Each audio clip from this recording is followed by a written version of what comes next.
Moi, quand il est venu me raconter qu'il avait ce projet en tête, au début, j'avais j'avais beaucoup d'appréhension parce que je voyais pas pourquoi on allait faire ça, comment on allait le faire et comment est-ce qu'on allait pouvoir le faire de manière pertinente. Mais c'est aussi l'idée qu'on allait faire une comédie, c'est-à-dire échapper aussi au genre du biopic de manière conventionnelle, mais qu'on allait pouvoir faire un truc qui n'avait pas vraiment été fait encore. En fait, j'ai dit bon, je ne sais pas ce que va être le film, peut-être on va complètement se tromper, se gourer, mais je pense que ça vaut le coup de le faire.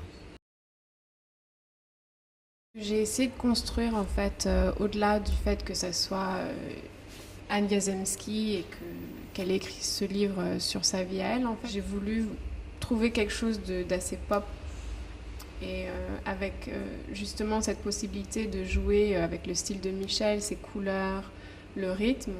On a essayé de créer quelque chose qui soit un peu à l'image aussi de l'époque et moins juste d'une seule personne.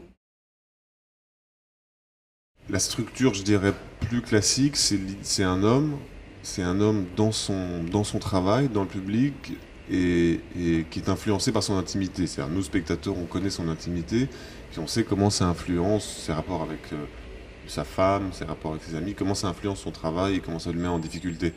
Là, c'est comment, dans son intimité, le rapport à l'extérieur l'influence, c'est-à-dire toute cette idée qui est induit par mai 68 que tout doit être remis en question et quelqu'un qui se remet en question, qui remet tout en question, c'est-à-dire sa pratique artistique, ses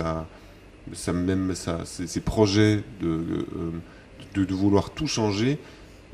Donc la figure privée, c'est plutôt un jeu parce que le film n'est pas du tout un portrait documentaire sur Jean-Luc Godard. Oui, c'est comme un jeu, un fantasme. De la même manière, moi je pensais au film de Todd Haynes sur Bob Dylan. C'est pareil, c'est un jeu sur la figure qu'on connaît tous de Jean-Luc Godard et mais plongé dans l'imagerie de ce qu'on connaît de ces films des années 60. Ce qui est fascinant aussi avec cet artiste, c'est qu'il a changé, c'est-à-dire il a il a tellement de personnalité. C'est comme ça, parce qu'il a changé de style tout le temps, beaucoup. Il a fait des expériences tout le temps, il a passé son temps à provoquer et à changer les règles du jeu, tout le temps.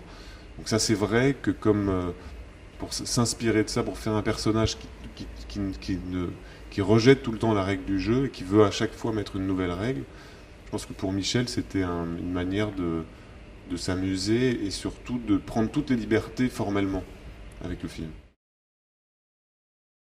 C'est quand même une jeune femme aussi qui commence sa vie, qui se pose des questions où elle veut être, où elle veut aller, avec qui elle veut être. Mais c'est aussi quelqu'un qui a été jusqu'au bout avec cet homme. C'est qu'elle a toujours été là, même si il a été odieux avec ses amis ou avec ses spectateurs. Et c'est quand même une femme, je trouve, qui est très jeune et très courageuse en fait. Quand j'ai rencontré la vraie Anne Gazemski, c'est vrai que c'était très émouvant parce qu'on retourne quand même à un moment de sa vie qui a été assez déclencheur, on va dire, et elle en est devenue la femme qu'elle est aujourd'hui. Donc c'est assez beau parce qu'on a toutes été, enfin, et puis tous d'ailleurs, à un moment aussi qui nous bascule complètement en tant qu'adulte en fait.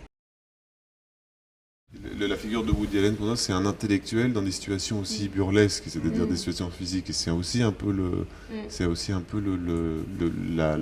motif du film aussi, ou la figure de style du film. Ça, tu vois, c'est dommage, parce que ça fait quand même une semaine qu'on parle du film et j'y ai pas pensé. Donc merci, mais en fait.